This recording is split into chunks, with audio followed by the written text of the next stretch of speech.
Mi mamá me borró de su seguro de vida para que mi hermano recibiera todo, pero jamás imaginó que descubriría sus fraudes, grabaciones secretas y documentos ilegales que la arrastrarían directo a la justicia. Nunca pensé que el golpe más duro de mi vida vendría de la persona que me dio la vida. Todo comenzó de la forma más absurda, casi ridícula. Un sobre mal cerrado en la mesa de la cocina. Era de la aseguradora. No suelo meterme en las cartas de mis padres, pero aquel logo lo conocía bien, era la compañía donde hacía años habíamos contratado el seguro de vida familiar.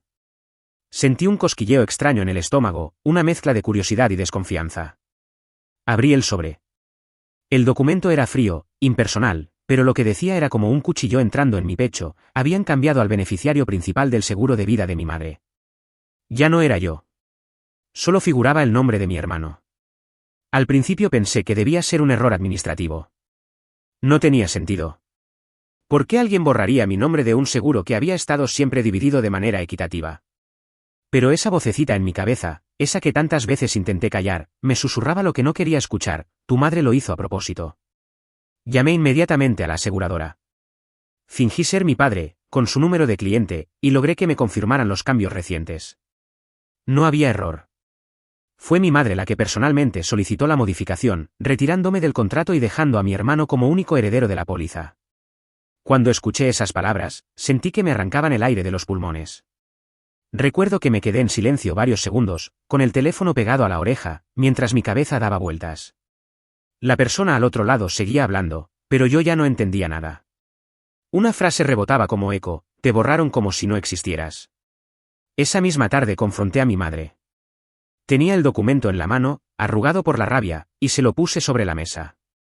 Ella apenas levantó la vista, como si no fuera gran cosa. Me miró con ese gesto altivo, ese gesto que conocía demasiado bien. Sí, lo cambié. ¿Y qué? Dijo, como si estuviera hablando del color de las cortinas. No podía creerlo. No se trataba de dinero, se trataba de valor, de reconocimiento, de saber que para ella yo era tan hijo como mi hermano. ¿Por qué? Logré decir, con la voz quebrada. Porque tu hermano se lo merece más. Él siempre estuvo aquí, siempre cuidó de mí. Tú eres fuerte, tú puedes arreglártelas solo. Pero él necesita esto. Su tono no era de disculpa, era de sentencia. Sentí un nudo en la garganta. Esa explicación no era nueva. Era el mismo discurso que había escuchado durante toda mi vida, disfrazado de amor, pero que siempre escondía lo mismo: yo era el hijo de segunda categoría. Busqué a mi padre. Tenía que haber alguna forma de revertirlo, de que él al menos se opusiera. Pero cuando le pregunté, bajó los ojos y murmuró apenas: tu madre siempre decide esas cosas. Ese fue otro puñal. No solo había sido borrado por mi madre, sino que mi padre, con su silencio, firmaba esa sentencia.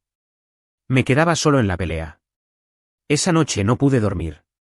Caminaba de un lado al otro en mi cuarto, recordando mil detalles de la infancia que ahora cobraban sentido. Ese regalo que nunca recibí, esa preferencia descarada en cada comida, en cada elogio. Siempre me repetía que lo importante era que al menos tenía un techo, pero ahora entendía que nunca tuve lo esencial, el mismo lugar en su corazón que mi hermano.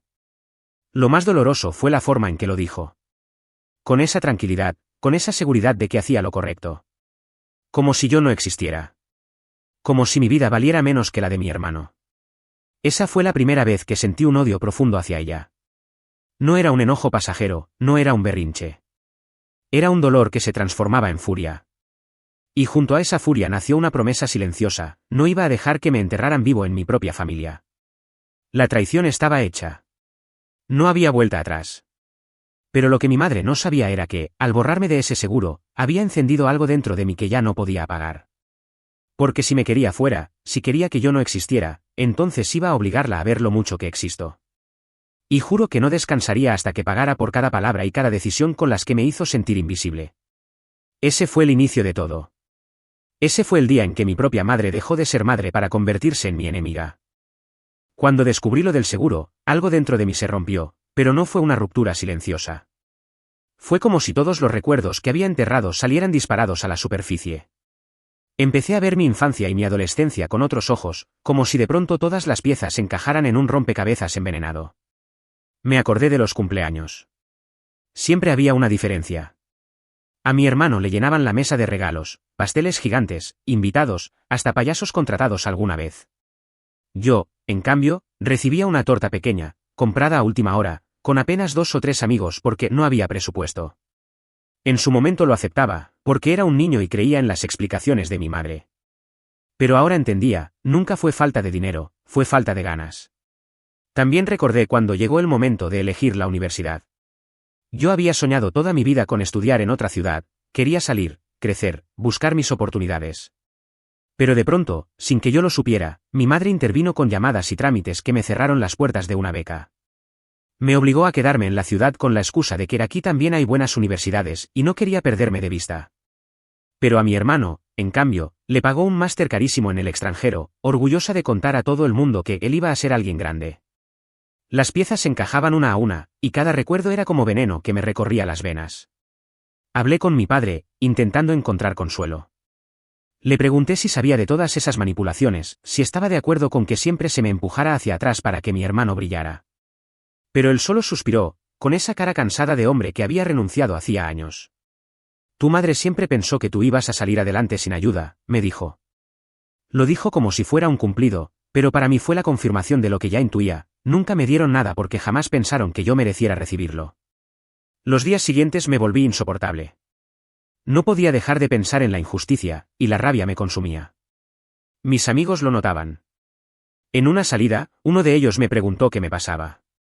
Traté de explicarlo, pero ni siquiera yo encontraba palabras para describir la sensación de ser traicionado por tu propia madre. Lo dije entre dientes, con lágrimas que me ardían en los ojos. Me borró, como si no existiera. Hasta mi novia comenzó a alejarse. Decía que mi obsesión con el tema estaba oscureciendo todo, que no hablaba de otra cosa. Y tenía razón, pero ¿cómo iba a dejarlo pasar? No era solo un seguro, era toda una vida descubierta en una mentira. Las noches eran peores. Cerraba los ojos y veía escenas repetidas, mi madre abrazando a mi hermano después de un partido de fútbol, mientras yo me quedaba al margen, ella defendiendo sus errores, justificando sus caprichos, y yo siempre siendo el responsable, que debía entender. Cada recuerdo era una prueba más de que para ella yo nunca fui prioridad, solo un estorbo bien disimulado. Una tarde, mientras caminaba solo, recordé algo que me destrozó por completo. Tenía unos 12 años, y en medio de una discusión infantil, le pregunté por qué siempre parecía querer más a mi hermano. Ella, sin pensarlo, me respondió. Si no fuera por obligación, ni te hubiera tenido. Yo me había convencido de que lo había soñado, que era un recuerdo confuso de un niño herido. Pero no. Esa frase había sido real. Ahora volvía con toda su crudeza, y me partía el alma en dos. La rabia que sentía se mezclaba con tristeza, y luego con una determinación extraña. Era como si todo este dolor estuviera empujándome hacia adelante. Por primera vez en mi vida, no quería seguir agachando la cabeza ni conformándome. Si mi madre había decidido borrarme, yo iba a demostrarle que existía, aunque fuera desde el dolor y la venganza. Esa certeza me quemaba por dentro. No sabía todavía cómo, no sabía cuándo, pero sabía que lo que ella me había hecho no iba a quedar enterrado. Lo más irónico era que mi madre seguía actuando como si nada. Sonreía, me hablaba de cosas triviales, organizaba reuniones familiares, y cada vez que la veía, su falsa calma me daba más asco. Era como si ni siquiera entendiera el daño que me había causado. Como si para ella borrar a un hijo fuera tan normal como cambiar un mueble de lugar. Pero yo ya no era el mismo. Cada palabra, cada gesto suyo, lo guardaba dentro de mí como combustible. Mi hermano, por supuesto, disfrutaba la situación. Lo veía en su mirada de superioridad, en sus comentarios velados. Sabía que tenía la bendición absoluta de mi madre, y lo usaba para restregarme en la cara que yo nunca sería suficiente. Ese capítulo de mi vida cerraba con un sentimiento aterrador, me estaban matando en vida, pero no iban a salirse con la suya. Porque si algo aprendí de esos recuerdos envenenados, es que toda herida deja cicatriz, y toda cicatriz puede convertirse en un arma. Y yo ya estaba listo para empezar a afilar la mía. Nunca olvidaré aquella reunión familiar. Fue el escenario donde mi madre decidió exponer mi desgracia como si fuera un trofeo, y donde yo entendí, frente a todos, lo poco que le importaba mi dignidad. Era un domingo cualquiera, pero ella lo convirtió en un espectáculo. Había invitado a tíos, primos, hasta algunos vecinos cercanos. La mesa estaba llena de comida, risas forzadas y ese ambiente hipócrita que siempre rodeaba nuestras reuniones. Yo estaba ahí, contra mi voluntad, porque todavía pensaba que quedarme ausente solo sería darles más motivos para señalarme como el hijo ingrato. La conversación fluía entre banalidades hasta que, de pronto, mi madre levantó la copa con una sonrisa que me heló la sangre. Quiero aprovechar que estamos todos aquí para dejar algo claro, dijo, con esa voz fuerte que siempre usaba para tener el control de la sala. Cuando yo falte, todo quedará para tu hermano. Lo dijo mirándome directamente, como si necesitara clavar el cuchillo en mi pecho delante de todos. No lo dijo en privado, no lo dijo con cuidado, lo gritó como un anuncio oficial, como si me borrara frente a testigos. Algunos se quedaron en silencio, otros aplaudieron con un murmullo incómodo. Pero el peor fue él, mi hermano. Soltó una carcajada, esa carcajada arrogante que todavía escucho en mi cabeza, y dijo: bueno, finalmente se reconoce quién es el verdadero hijo. Las risas de algunos primos lo acompañaron, y yo sentí como la sangre me hervía. No pude quedarme callado. Me levanté de la silla, con el corazón golpeándome en el pecho, y dije lo primero que me salió. ¿De verdad crees que es correcto humillarme así? ¿De verdad crees que es justo borrarme como si nunca hubiera existido?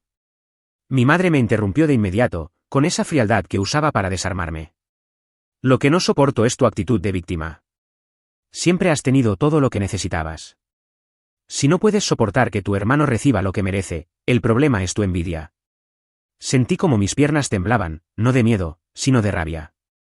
Quise gritarle todo lo que llevaba acumulado, exponer su favoritismo, sus mentiras, pero al mirar alrededor vi las caras de mi familia. Algunas llenas de pena, otras de desaprobación. Para ellos, yo era el exagerado, el malagradecido, el conflictivo. En ese instante entendí que no tenía aliados allí. Nadie iba a defenderme. Nadie iba a señalar la injusticia. La narrativa de mi madre era más fuerte que mi verdad, porque ella llevaba años moldeándola. Fue entonces cuando ocurrió lo peor. Uno de mis tíos, con tono burlón, dijo: vamos, muchacho, no hagas drama.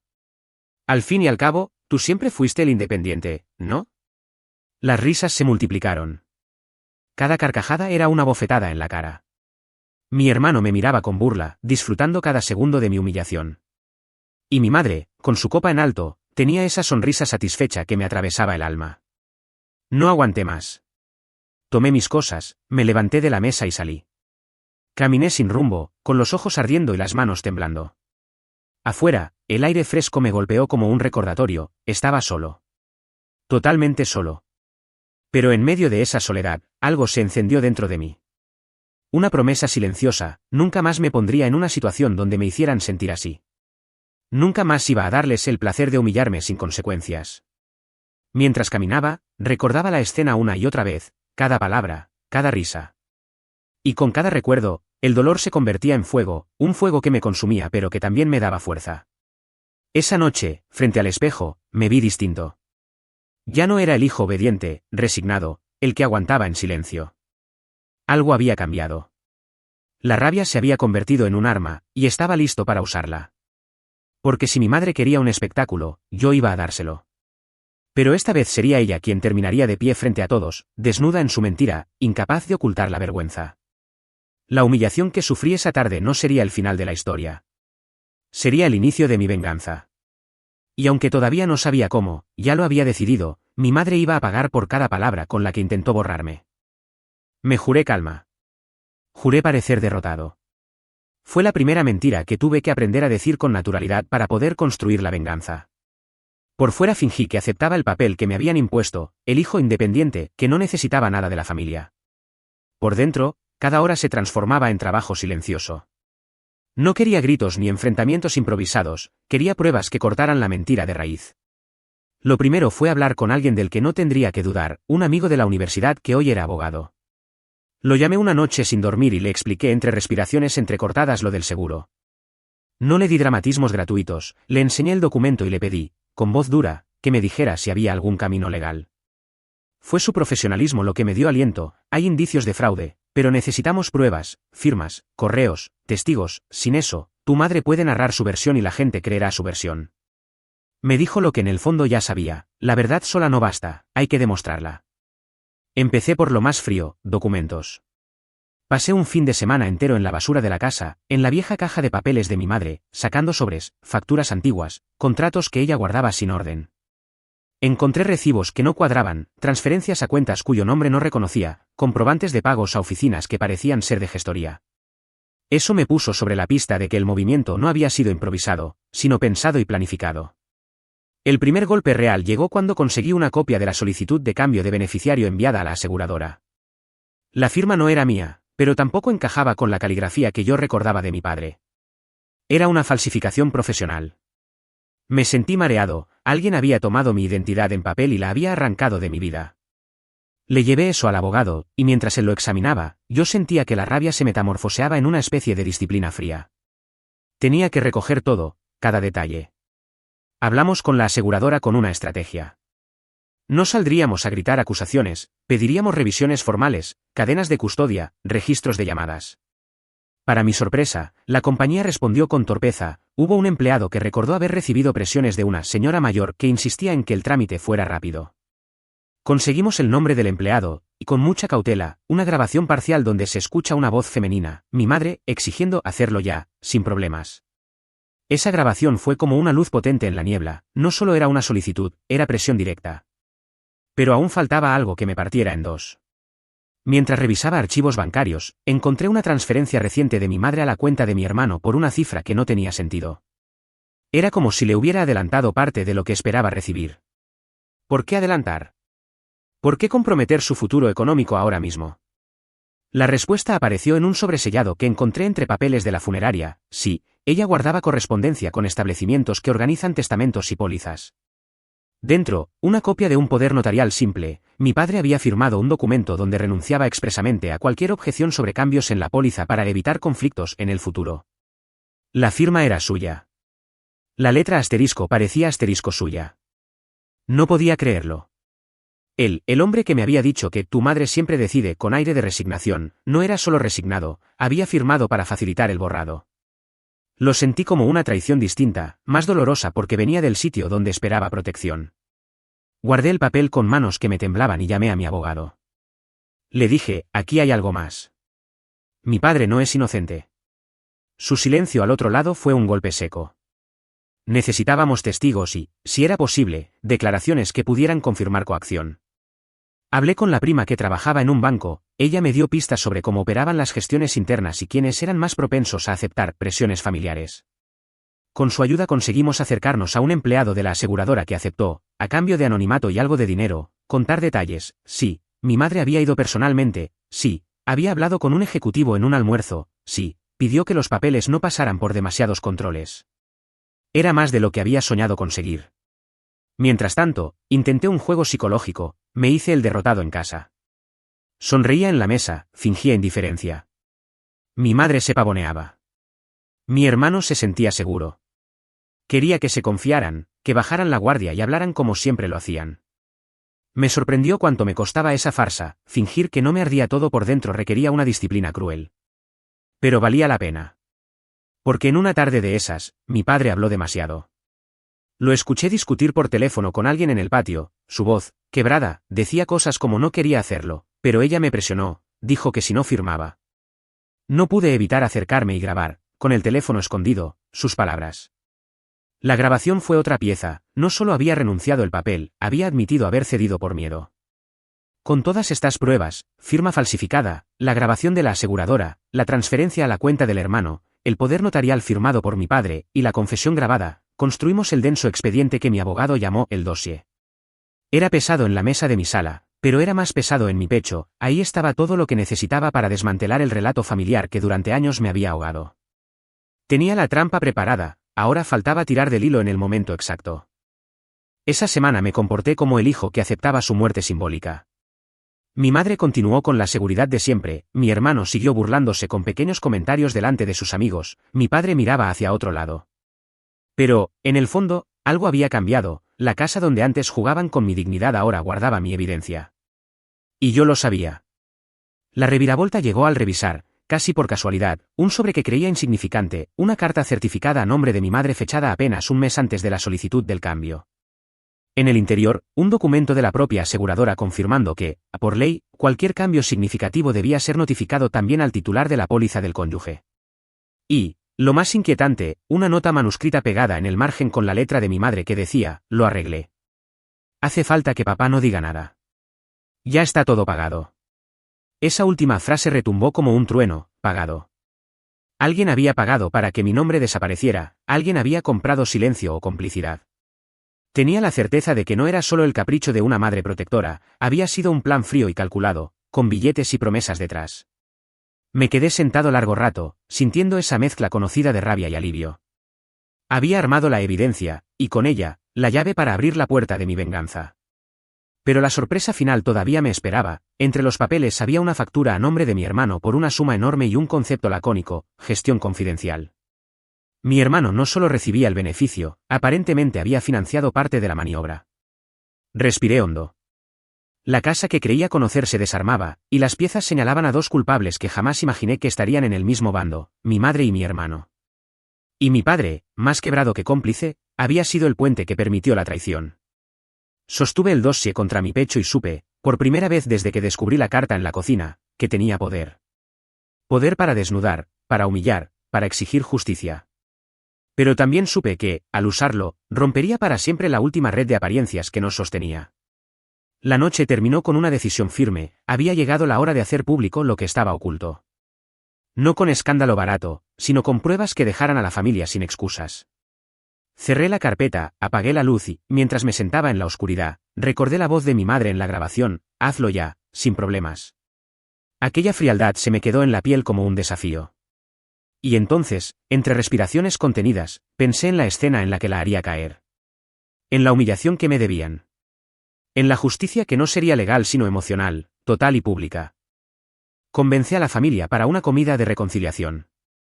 Fue una mentira piadosa que utilicé como trampa. Les dije que quería arreglar las cosas, que quería escuchar, que quería dar un paso hacia adelante. Mi madre llegó con su vestido impecable, su sonrisa de siempre y la seguridad de quien cree que la verdad está de su lado. Mi hermano llegó acompañado, con esa postura altiva que se alimenta de favores y privilegios. Mi padre entró con los ojos cansados, como siempre, evitando la mirada directa. Pusimos la mesa donde solíamos reunirnos, la misma mesa donde me habían humillado meses atrás, y, por primera vez, cada plato parecía una pieza en la puesta en escena que había planificado. Tuve que respirar varias veces antes de empezar. Sentía las manos sudadas, pero el dossier descansaba frío sobre mi regazo. Listo. Comencé con voz calma. No grité, no dramaticé, cada palabra fue medida. Les conté que había pasado noches enteras recopilando papeles, hablando con gente, armando un expediente. Noté la primera reacción: mi madre parpadeó, levemente. Mi hermano sonrió con suficiencia, seguro de que no tenía nada que temer. Saqué el primer documento, la copia de la solicitud de cambio de beneficiario con la firma falsificada. La extendí sobre la mesa como si fuera un trofeo. Esto no es un error administrativo, dije. Esta es una falsificación. Hubo murmullos, algunos miraron a mi madre con curiosidad por primera vez. Ella negó con la cabeza, con una voz que intentó sonar firme: eso es ridículo, no sé de qué hablas. No me detuve. Puse la grabación de la llamada con el ejecutivo de la aseguradora. La voz de ella, clara, exigía: hazlo ya, sin problemas. Escucharla decir lo que había hecho fue como arrancar la máscara. La sala se quedó en un silencio absoluto. Mi hermano se tensó, su sonrisa desapareció. Vi como una gota de sudor le recorrió la sien. Los murmullos se transformaron en preguntas. Saqué los recibos de transferencia, pruebas de pagos de mi madre a la cuenta de mi hermano y la factura de gestión confidencial por una suma enorme. Señalé la nota en la que mi madre decía: lo arreglé, ya está todo pagado. La tensión se cortó como un cristal roto. Mi padre se levantó, y por primera vez, habló sin la voz temblorosa del hombre resignado. Yo firmé el poder, dijo, mirando a mi madre con una mezcla de miedo y rabia. La sala contuvo la respiración. Ella intentó calmarlo, pero su mano le tembló. Fue entonces cuando pedí a la prima que trabajaba en el banco que hablara. Ella explicó, sin dramatismos, cómo ciertas presiones se ejercen en oficinas y cómo la gestión de urgencias muchas veces avala movimientos irregulares. Ella confirmó que había habido contactos, almuerzos y llamadas. Mi hermano intentó dar la vuelta al asunto con ironías, pero cuando le pregunté directamente por qué aparecía involucrado en las transferencias, su voz se quebró. No negó la transferencia, trató de justificarse diciendo que mi madre le había adelantado dinero por favor familiar. Esa explicación sonó hueca, y en el fondo, confesó más que ocultó: reconocía el dinero y la ventaja. En ese momento mi madre perdió el control que siempre creyó tener. Empezó a gritarme, a decir que era un ingrato, que estaba inventando cosas por rencor. Trató de llamar a su cuadrilla de apoyos, pero la variable que no había calculado fue el efecto concreto de las pruebas. Las palabras se le volvieron en contra. Lo que nadie esperaba fue la reacción de mi padre. Se levantó como impulsado por algo que no había mostrado en años y la acusó delante de todos: has manipulado a todos. Me forzaste. Me amenazaste con llevarte todo si no firmaba. Su voz era firme, ya no la resignación que había repetido por tanto tiempo. Mi madre lo miró con furia, un instante en que vi no a la madre que me crió sino a la persona que había tramado la traición. Los primos, los tíos, los vecinos, uno a uno empezaron a tomar partido. Algunos se quedaron en silencio, abrumados; otros, que antes la aplaudían, ahora miraban con incredulidad. La dinámica familiar se fracturó en minutos, la reina mostraba su vulnerabilidad y la corona empezó a resbalar. En medio del caos, mi hermano dio un paso desesperado, sacó su teléfono, y con voz temblorosa, empezó a amenazarme. Dijo que si seguía adelante con esto, él sacaría a la luz ciertos detalles de mi pasado que me dejarían en peor situación. Su intento fue un último recurso para desviar la atención, un chantaje torpe. Pero no surtió efecto porque en mi carpeta ya había algo que nadie esperara encontrar: una factura adicional que revelaba que mi hermano había estado endeudado con terceros peligrosos y que, además de pagarle el adelanto, mi madre había intentado mover activos para cubrir obligaciones que él tenía. Al escuchar eso, la cara de mi hermano cambió como si hubiese recibido un golpe. Un tío murmuró: ¿con quién ha metido la pata? Yo supe que había tocado una fibra sensible. La codicia de mi hermano no solo era familiar, sino que lo había enredado con cosas que ponían a toda la familia en riesgo. Fue el momento en que mi madre, presa de la desesperación, intentó algo que nunca imaginé: trató de manipular emocionalmente a toda la mesa contando una historia de sacrificios, de noches sin dormir, de decisiones difíciles tomadas por el bien de todos. Quiso convertir su delito en sacrificio. Pero la grabación y las pruebas hablaban más alto que sus lágrimas teatrales. La tensión llegó a un punto de ruptura cuando mi madre, incapaz de sostener las miradas, se puso en pie y empezó a gritar incoherencias. Sus manos temblaban y su voz se quebró. Fue entonces cuando, en medio de su arrebato, dio un paso en falso y se derrumbó en la silla. Se llevó la mano a la faltriquera del vestido y se le cayó un sobre que nadie había visto antes: un documento bancario que mostraba la intención de transferir fondos a una cuenta en el extranjero y un contrato con una gestoría dispuesta a lavar activos. El sonido del sobre al caer fue el último clavo en su ataúd moral. Todos nos quedamos inmóviles. Mi madre se levantó pálida, con la respiración entrecortada, y lanzó una mirada que fue mitad miedo, mitad desafío. Esto no queda así, alcanzó a decir, antes de que la voz se le rompiera en llanto y gritos. Esa noche terminó con la familia fracturada, con mi madre gritando en la cocina y mi hermano huyendo del lugar sin mirar atrás. Pero antes de abandonar la casa, él me lanzó una última palabra: vas a arrepentirte. La escuché y supe que no solo había ganado una batalla moral, había liberado una ficha que haría que todo el tablero quedara expuesto. Saqué una foto del sobre que había caído, la guardé en mi carpeta y sentí por primera vez la dulzura de la revancha. La verdad estaba en la mesa y no había marcha atrás. Pero también noté algo más, frío y urgente: el sobre hablaba de transferencias al extranjero.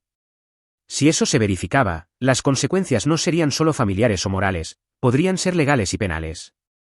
Cerré la noche con un sentimiento que mezclaba victoria y hervor en la sangre. La reina había caído, sí, pero la batalla mayor aún no se había librado. Y cuando la vi gritar en la penumbra, supe que lo peor de su caída todavía estaba por venir. Nunca olvidaré la mañana siguiente a aquella cena. Abrí los ojos con una sensación rara, como si me hubieran quitado un peso del pecho y, al mismo tiempo, hubieran puesto otro nuevo encima. Sabía que había expuesto a mi madre frente a todos, que ya no quedaba duda de lo que había hecho. Pero también sabía que ese sobrecaído en la mesa no era solo un detalle, era una bomba de tiempo. Hablaba de transferencias al extranjero, de lavado de dinero, de algo que podía trascender lo familiar y tocar lo legal. Guardé el sobre en un portafolio aparte, con copias digitales por si alguien intentaba desaparecerlo. Esa precaución fue lo que me dio fuerzas para dar el siguiente paso: llevarlo a un abogado especializado en fraudes patrimoniales. El hombre lo revisó con calma, hoja por hoja, y cuando terminó me miró con esa mezcla de sorpresa y gravedad que confirma que tu enemigo cavó su propia tumba. Esto es grave, me dijo. Aquí no solo hay falsificación de documentos y fraude familiar. Estamos hablando de evasión y lavado de activos. Si decides llevar esto a la fiscalía, tu madre podría enfrentarse a una investigación penal. Sentí un escalofrío recorrerme la espalda. Nunca había querido imaginar a mi madre enfrentando a la justicia en esos términos. Pero, al mismo tiempo, recordé cada humillación, cada palabra de desprecio, cada vez que eligió a mi hermano por encima de mí. Ella no había dudado en sacrificarme para protegerlo, y ahora el tablero se daba vuelta. Mientras pensaba, recibí un mensaje de mi hermano. Decía: si sigues con esto, te vas a arrepentir. No sabes con quién te estás metiendo. Al principio pensé que era otro de sus berrinches, pero cuando lo releí entendí que hablaba en serio.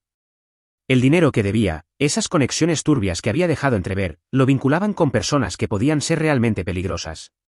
Ese mismo día lo confirmé, recibí una llamada anónima, una voz ronca que me advirtió que dejara de escarbar donde no debía. Colgué con el corazón acelerado, temblando, pero también con la certeza de que estaba más cerca de la verdad de lo que pensaba. No podía detenerme.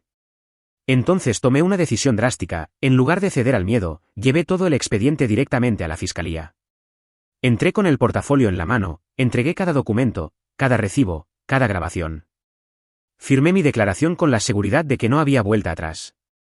Si ellos habían decidido convertirme en el enemigo, yo ahora sería el verdugo de su castillo de mentiras. Los días siguientes fueron un torbellino. Mi madre fue citada a declarar. La noticia se filtró rápido, la mujer que siempre había presumido de perfección y control, ahora estaba bajo investigación penal. La familia se dividió por completo. Algunos la defendían ciegamente, otros se alejaban como ratas abandonando un barco hundido. Yo observaba todo con una mezcla de vértigo y liberación. Mi hermano, en cambio, desapareció por semanas. Nadie sabía dónde estaba, hasta que me enteré por terceros que había huido a otra ciudad intentando ocultarse de las deudas y de la investigación que lo alcanzaba indirectamente. La imagen del hijo dorado se había desplomado. Su arrogancia se transformó en fuga. El clímax llegó el día de la audiencia preliminar. Mi madre entró al tribunal con su traje impecable, el cabello perfectamente peinado, pero los ojos ya no brillaban con la misma soberbia. Por primera vez, la vi frágil. Intentó sonreírme cuando me crucé en su camino, como si aún pudiera convencerme de callar, pero no respondí. Me senté y la escuché justificarse, inventar razones, culpar a otros, incluso a mi padre. Pero cada documento, cada audio, cada transferencia, la hundía más. El juez fue claro, había pruebas suficientes para abrir un proceso formal.